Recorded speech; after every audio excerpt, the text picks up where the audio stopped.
नमस्कार, मैं हूं दीपाली राणा। आप देख रहे हैं सीएनबीसी आवाज। आपके तमाम स्टॉक स्पेसिफिक क्वेश्चंस इस शो में हम करेंगे शामिल, फिर चाहे वो ट्रेडिंग पोजीशंस हो, इन्वेस्टमेंट क्वेरीज हो, किसी भी तरीके का स्टॉक स्पेसिफिक सवाल जो आपका है वो हमारे एक्सपर्ट्स से आप पूछ सकते हैं शो में शामिल होकर और एडवाइस ले सकते हैं। कैसे पार्टिसिपेट कर सकते हैं आप? व्हाट्सएप के थ्रू या सोशल प्लेटफॉर्म्स के थ्रू कनेक्ट कर सकते हैं। व्हाट्सएप नंबर है 7045220000।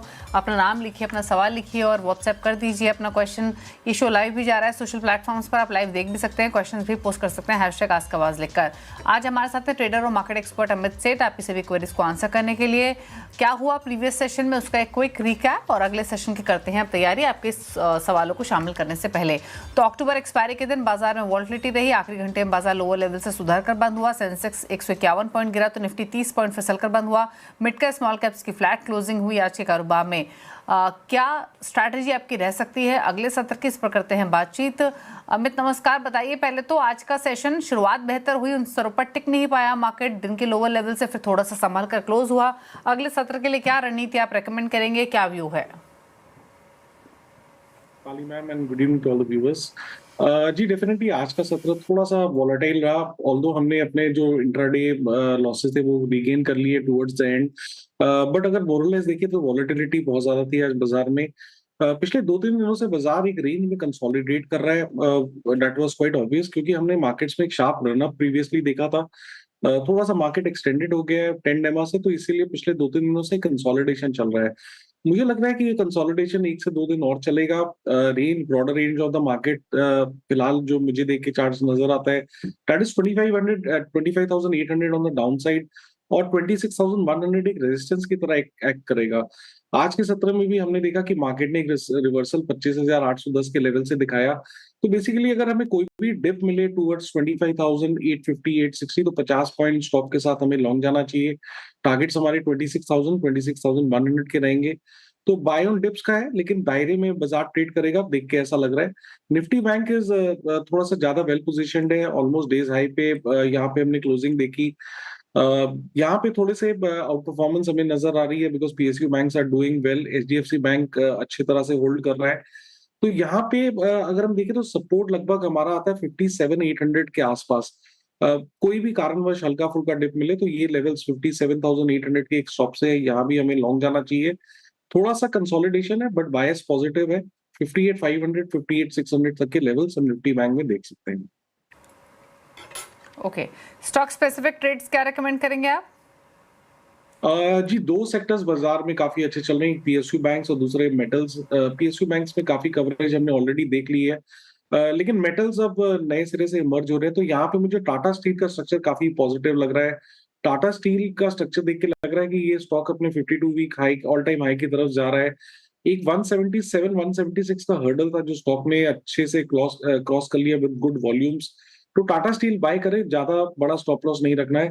180 का स्टॉप रहेगा और हमारे 1 से 2 दिनों के यहाँ पे टारगेट्स 186 रुपीज के रहेंगे टाटा स्टील में। ओके, तो ये रहे ट्रेड्स आपके लिए, अकॉर्डिंगली आप स्ट्रैटेजी बना सकते हैं। चलिए अब बात करते हैं व्यूअर्स से, कुछ क्वेश्चंस करते हैं शामिल। पहले व्यूअर अंकित कानपुर उत्तर प्रदेश से हमारे साथ कनेक्टेड है। अंकित नमस्कार, बताइए क्या सवाल है आपका? नमस्कार मैम, मेरा सवाल है, मेरे पास हमारा राजा एनर्जी के 34 शेयर्स हैं 1180 की रेंज पे, तो मुझे क्या करना चाहिए? मैं काफी एक साल से लगभग होल्ड किया हूँ, ये वापस बढ़ ही नहीं रहा है। ओके, 1 साल से रखे हुए हैं, 250 रुपये नीचे है इनके भाव से। अमर राजा बैटरीज 1180 की इनकी बाइंग है, 1004 पर बंद हुआ। क्या सलाह रहेगी इनके लिए, क्या व्यू? देखिए यहाँ पे ट्रेंड तो नेगेटिव है, 200 डेमा के नीचे ट्रेड कर रहा है डेली चार्ट्स में, but at the same time ये अब जगह नहीं है कि जहां पे आप अपने लगभग 170 रुपए का लॉस बुक करें। वीकली चार्ट्स पे ये एक सपोर्ट जोन है और चार्ट्स देख के नजर आ रहा है पिछले 6 महीने से स्टॉक इस रेंज में कंसोलिडेट कर रहा है। नीचे का लेवल 930 का है और ऊपर का रेजिस्टेंस लगभग 1070 के आसपास आता है। ये कंसोलिडेशन टाइट होते जा रहा है, तो मेरे ख्याल से आप वेट करना चाहिए। हड़बड़ में अब यहाँ लॉस नहीं बुक करना चाहिए, जबकि आपने स्टॉक को इतने दिनों से देखा है। तो एक 960 का स्टॉप लॉस लगाए और स्टॉक को होल्ड करें। स्टॉक अगर एक बार 1050 के ऊपर निकलेगा तो शायद यहाँ पे पॉजिटिव ट्रैक्शन नजर आए, वहां पे हम एक बार इसको फिर से रीअसेस कर लेंगे, बट इन द मीनवाइल 960 का स्टॉप लगाएं और इसे होल्ड करें। ओके, प्रथमेश है बेंगलुरु से सवाल पूछने के लिए। प्रथमेश नमस्कार, बताइए क्या सवाल है? नमस्कार मैडम। मेरे पास कोफोर्ज 100 शेयर 1834 में लिया है और दूसरा जियो Okay. Finance 100 share eight 337। तो इसका फ्यूचर Okay. प्राइस पता लगना है। ओके तो इन्होंने बताया कोफोर्ज 1834, जियो फाइनेंस 337। जियो फाइनेंस को लेकर एक डिस्क्लोजर भी दे देते हैं। सीएनबीसी आवाज़ यानी नेटवर्क 18 और जियो का जो पेरेंट है वो सेम है, रिलायंस इंडस्ट्रीज़।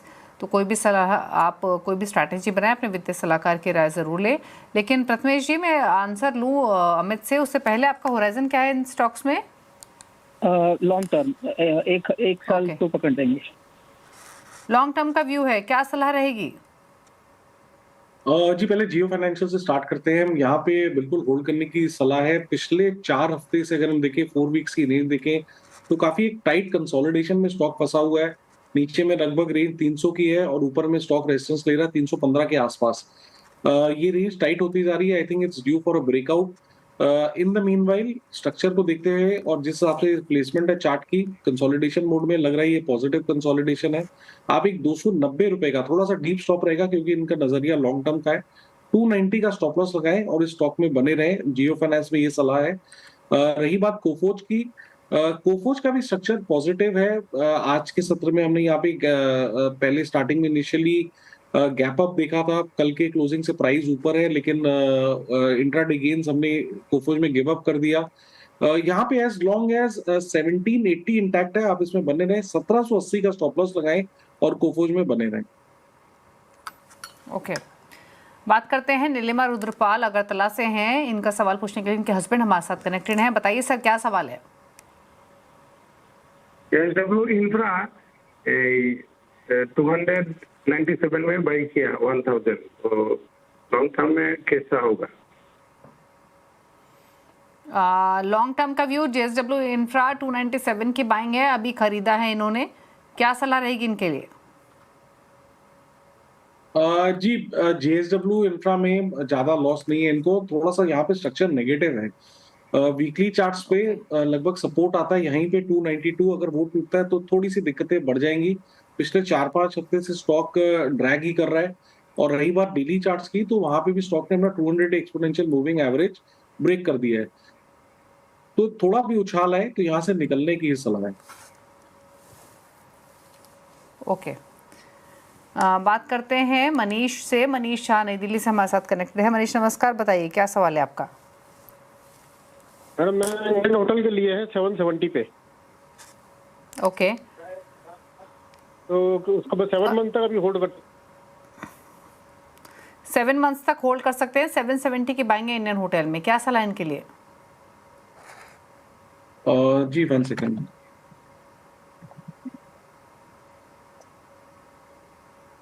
जी इंडियन होटल भी अगर हम देखें तो एक तरह की कंसोलिडेशन में फंसा हुआ है। नीचे की रेंज लगभग यहाँ पे 720 की आती है। रिसेंटली स्टॉक में हमने रिकवरी जरूर देखी है। एक बार 760 के ऊपर निकलेगा तो शायद यहाँ पे पॉजिटिव ट्रैक्शन नजर आए। बने रहे, स्टॉप लॉस 720 रुपए का लगा के रखें। अगले व्यूअर साकिब हमारे साथ हैं लखनऊ से। साकिब नमस्कार, पूछे अपना सवाल। Good evening ma'am. मैम मेरे पास ICICI के शेयर्स हैं जो कि मैंने 1365 रुपीज पे परचेज किए थे, 70 शेयर। तो ओके जी, तो अभी मुझे इसको क्या मैं होल्ड करूं या इसमें और इसको बैलेंस करूं, मैं क्या करना चाहिए? ओके पूछ लेते हैं क्या करना चाहिए। ICICI बैंक 1365 की बाइंग है, अभी तो इनके भाव के आसपास ही है। अमित बट क्या व्यू लेकर चले नियर टर्म लॉन्ग टर्म दोनों पर्सपेक्टिव से? जी देखिए, रिजल्ट रिएक्शन के बाद यहाँ पे ड्रैग जरूर आया है। कुछ दिनों पहले, 3-4 दिनों पहले स्टॉक 1440 के लेवल्स पे ट्रेड कर रहा था और वहां से हमने एक क्रैक देखा। लेकिन अगर सपोर्ट की बात करें तो ऑलमोस्ट एक वीकली सपोर्ट पे आ गया जो 1345 के आसपास है। थोड़ा सा मुझे लगता है ये लेवल्स हमें वॉच करना चाहिए क्योंकि स्ट्रॉन्ग वीकली सपोर्ट है, काफी लंबे समय से ये सपोर्ट होल्ड करता है। तो जब तक 1345 इंटैक्ट है, आप अपनी पोजीशन को होल्ड करें। नया पोजीशन फिलहाल ऐड करने को नहीं कहूंगा। एक बार थोड़ी सी स्टेबिलिटी हो जाए, स्टॉक अगर 1400 के ऊपर निकलता है तो आई थिंक यहाँ पे एक रिबाउंड पॉसिबल है। लेकिन इन द मीनवाइल 1345 का स्टॉप लगाएं और इसे होल्ड करें। ओके तो होल्ड करने की सलाह है फिलहाल। बात करते हैं अगले व्यूअर से और हमारे साथ हैं देवेन आगरा से। देवेन नमस्कार, बताइए क्या सवाल है आपका। नमस्कार मैम। नमस्ते मैम मेरे पास बंधन बैंक है, मेरा एवरेज है 178 का, क्वांटिटी है मेरे पास 9500। ओके। मैम मेरे पास 9,500 शेयर्स हैं। बाइंग आपके हाल फिलहाल की बाइंग है क्या ये?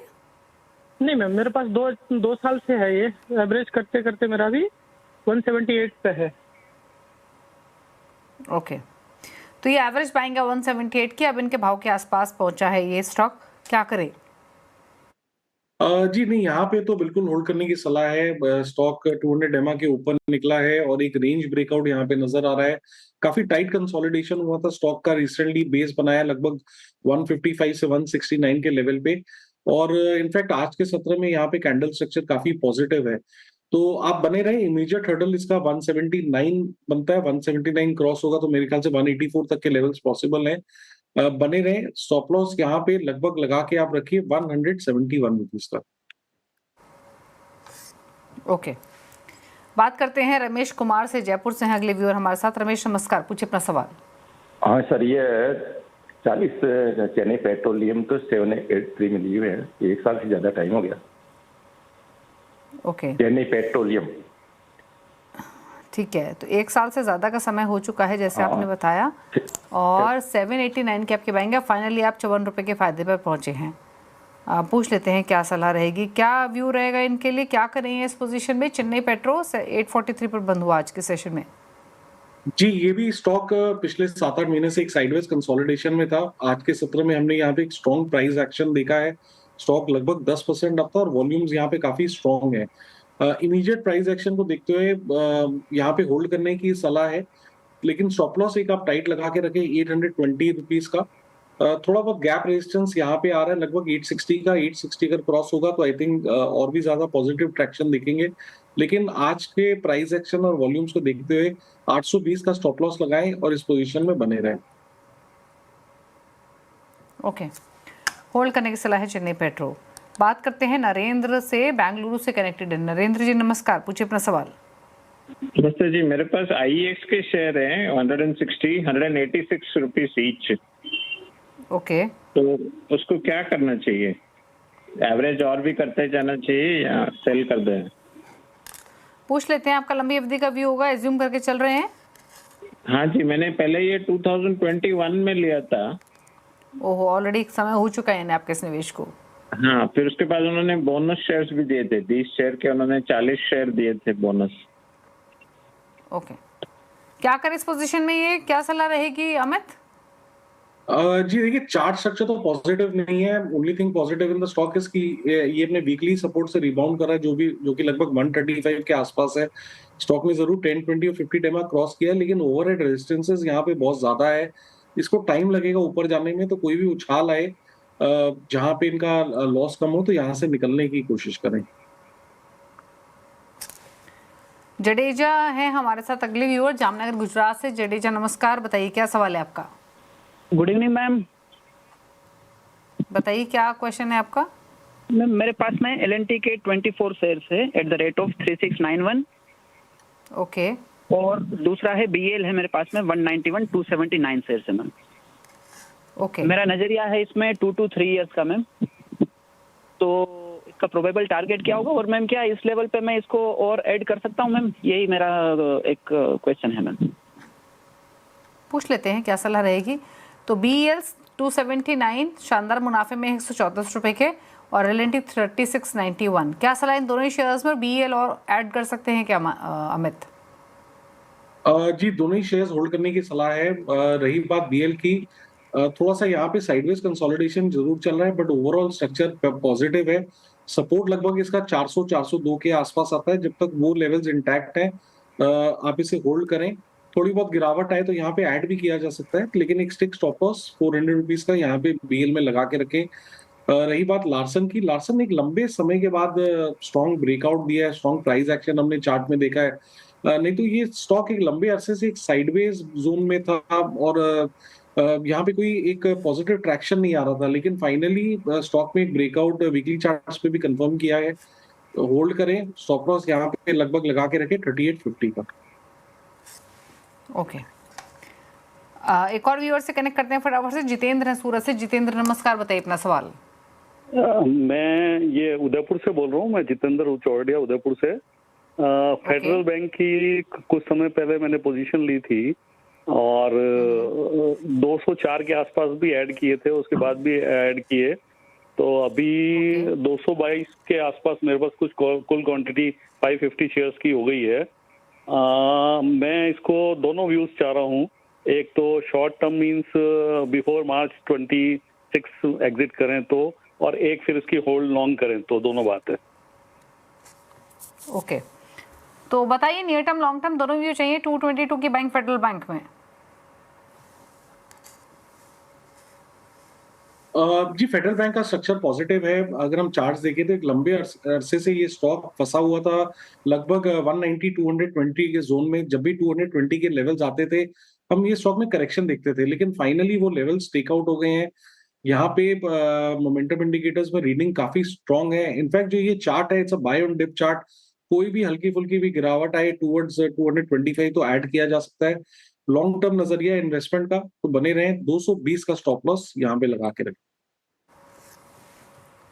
ओके, तो चलिए ये राय रही फेडरल बैंक पर। रुकने चलिए इसी के साथ एक ब्रेक के लिए। ब्रेक पर कुछ और क्वेश्चंस करेंगे शामिल। चलो वापस आते हैं। देख रहे हैं कल का बाजार और अब फटाफट से कुछ और क्वेश्चंस को लेते हैं। और सबसे पहले सोशल मीडिया की तरफ कर लेते हैं रुख और ट्विटर की तरफ चलते हैं। और एक सवाल हमें भेजा है सोनू ने न्यूजन सॉफ्टवेयर पर। 74 शेयर्स हैं, 1200 की बाइंग है और एवरेज करने का सोच रहे हैं क्योंकि काफ़ी समय से होल्ड कर रहे हैं। तो जानना चाहते हैं कि रिजल्ट्स के बाद एवरेज करना चाहिए या फिर नहीं।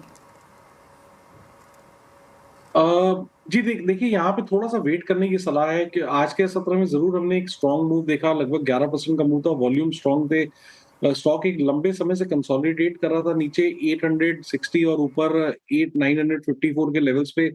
लेकिन ऐसे मूव्स पहले भी आए हैं। थोड़ा 1-2 दिन ऑब्जर्व करना पड़ेगा वेदर दिस सस्टेन्स और नॉट। अभी भी स्टॉक 200 डेमा के नीचे ट्रेड कर रहा है। पोजीशन आपकी है तो आप उस पर एक स्टॉप लॉस लगा के रखें 970 रुपए का। ओके, वरुण का एक सवाल है। एनबीसीसी 68 रुपए की बाइंग है, इन्फोसिस लगभग 1500 की बाइंग है, 2 साल का व्यू है।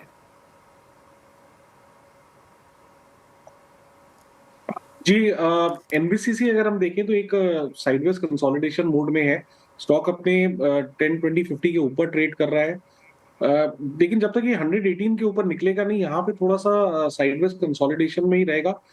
सपोर्ट इसका लगभग 108 के आसपास आता है, तो 108 के आसपास स्टॉप लॉस लगाएं और इसे होल्ड करें। दूसरा स्टॉक इन्होंने कहा इन्फोसिस।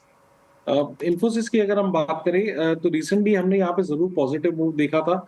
स्टॉक ने एक बेस अच्छा बनाया है 1425 से लेके 14 से 50 के जोन में, लेकिन अभी भी यहाँ पे 200 डे रेजिस्टेंस है जो कि 1578 के आसपास आता है।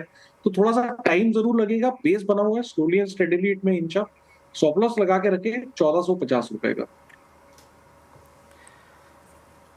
सत्येंद्र दियोल ने एक सवाल भेजा है सुजलॉन पर। अगले 6 से 12 महीने का व्यू है इनका। 4500 शेयर्स है, 57 की बाइंग है। जी सुजलॉन की भी बात करें तो रिसेंटली ये स्टॉक थोड़ा सा प्रेशर में रहा, डाउनवर्ड ट्रेजेक्टरी में था। आज के सत्र में जरूर हमने यहाँ पे 5% का मूव देखा which was backed by volumes. Overhead resistance अभी यहाँ पे काफी है 57 और उसके बाद 60 के लेवल पे। लेकिन आज के प्राइस एक्शन को देखते हुए अपनी पोजीशन को आप होल्ड करें।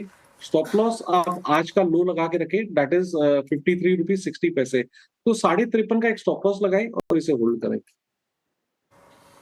ओके, एक और सवाल लेते हैं। और भुवन ने माफ कीजिए मनल ने सवाल भेजा है। एनटीपीसी ग्रीन एनर्जी और एचपीसीएल 354 की बाइंग एचपीसीएल में है। एनटीपीसी ग्रीन एनर्जी 108 की बाइंग है और ऐड भी कर सकते हैं एवरेज करने के लिए। लॉन्ग टर्म इन्वेस्टर हैं।